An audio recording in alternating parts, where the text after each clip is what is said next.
தாலந்து உவமை. நீண்ட காலத்திற்கு முன்பு இயேசு கடவுளுடைய அரசை பற்றி மக்களுக்கு கற்பித்துக் கொண்டிருந்தார். கடவுளின் அன்பையும் அவரது எல்லையற்ற நன்மை தரத்தையும் பற்றி மக்களுக்கு போதிக்க உவமைகள் எனப்படும் கதைகளை அவர் அடிக்கடி பயன்படுத்தினார். ஒரு நாள் இயேசு ஒரு மனிதனைப் பற்றிய கதையைச் சொன்னார். அவர் ஒரு பயணத்திற்கு சென்றபோது அவரது உதவியாளர்களுக்கு கொஞ்சம் பணம் கொடுத்தார். இந்த கதை தாலந்து உவமை என்று அழைக்கப்படுகிறது. மேலும் கடவுள் நமக்கு கொடுப்பதை ஞானமாக பயன்படுத்துவதன் முக்கியத்துவத்தை பற்றி இது நமக்கு கற்பிக்கிறது. இனி இக்கதையை கேட்போம். ஒரு காலத்தில் ஒரு செல்வந்தர் நீண்ட பயணம் செல்ல தயாராகிக் கொண்டிருந்தார். அவர் புறப்படுவதற்கு முன் தனது 3 உதவியாளர்களை அழைத்து ஒவ்வொருவருக்கும் கொஞ்சம் பணம் கொடுத்தார். முதல் உதவியாளருக்கு 5 பை தங்கமும், இரண்டாவது உதவியாளருக்கு 2 பை தங்கமும், மூன்றாவது உதவியாளருக்கு 1 பை தங்கமும் கொடுத்தார். ஒவ்வொரு உதவியாளருக்கும் அவர்களால் கையாள முடியும் என்று அவர் நினைத்ததன் அடிப்படையில் வெவ்வேறு தொகையை கொடுத்தார். முதல் உதவியாளர் உற்சாகமடைந்து உடனடியாக அதை வைத்து வியாபாரம் செய்தார். 5 பைகள் தங்கத்தை பயன்படுத்தி மேலும் 5 பைகளை சம்பாதித்தார். இரண்டாவது உதவியாளரும் அவ்வாறே செய்து தனது 2 பைகள் தங்கத்தை பயன்படுத்தி மேலும் 2 பைகளை சம்பாதித்தார். ஆனால் மூன்றாவது உதவியாளர் பணத்தை இழக்க நேரிடும் என்று பயந்தார். எனவே அதை பயன்படுத்தாமல் தரையில் குழி தோண்டி தங்கப்பையை அங்கேயே மறைத்து வைத்தார். நீண்ட நாட்கள் கழித்து அந்த நபர் தனது பயணத்திலிருந்து திரும்பி வந்தார். அவர்கள் பணத்தை என்ன செய்தார்கள் என்று பார்க்க அவர் தனது உதவியாளர்களை அழைத்தார். முதல் உதவியாளர்: நீங்கள் எனக்கு 5 பை பொன் கொடுத்தீர்கள், நான் மேலும் 5 சேர்த்துள்ளேன் என்றார். அதற்கு அந்த மனிதர் மிகவும் மகிழ்ச்சியடைந்து கூறியது: நன்று, நம்பிக்கைக்குரிய நல்ல பணியாளரே, சிறிய பொறுப்புகளில் நம்பிக்கைக்குரியவராய் இருந்தீர். எனவே பெரிய பொறுப்புகளில் உம்மை அமர்த்துவேன்.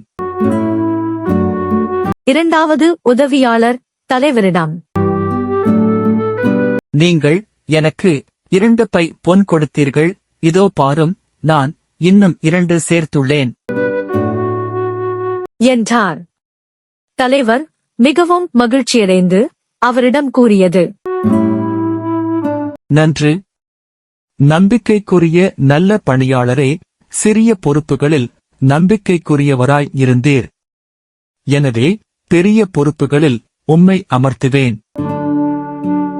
ஆனால் மூன்றாவது உதவியாளர் வந்ததும் தன் தலைவரிடம்: ஐயா, நீர் கடின உள்ளத்தினர், நீர் விதைக்காத இடத்திலும் போய் அறுவடை செய்பவர், நீர் தூவாத இடத்திலும் விளைச்சலை சேகரிப்பவர் என்பதை அறிவேன். உமக்கு அஞ்சியதால் நான் போய் உம்முடைய தங்கத்தை நிலத்தில் புதைத்து வைத்தேன். இதோ பாரும், உம்முடையது என்று கூறினார். அதற்கு அவருடைய தலைவர்: சோம்பேறியே, பொல்லாத பணியாளனே, நான் கடினமானவன் என்று உனக்கு தெரிந்திருந்தது அல்லவா? அப்படியானால் நீ குறைந்த பட்சம் என் பணத்தை வங்கியில் போட்டிருக்க வேண்டும். நான் வரும்போது எனக்கு வரவேண்டியதை வட்டியோடு திரும்பப் பெற்றிருப்பேன் என்றார். பின்னர் மூன்றாவது உதவியாளரிடமிருந்து தங்கப்பையை எடுத்து 10 பைகள் வைத்திருந்த முதல் உதவியாளரிடம் கொடுத்தார். மேலும் அவர் அவர்களிடம்: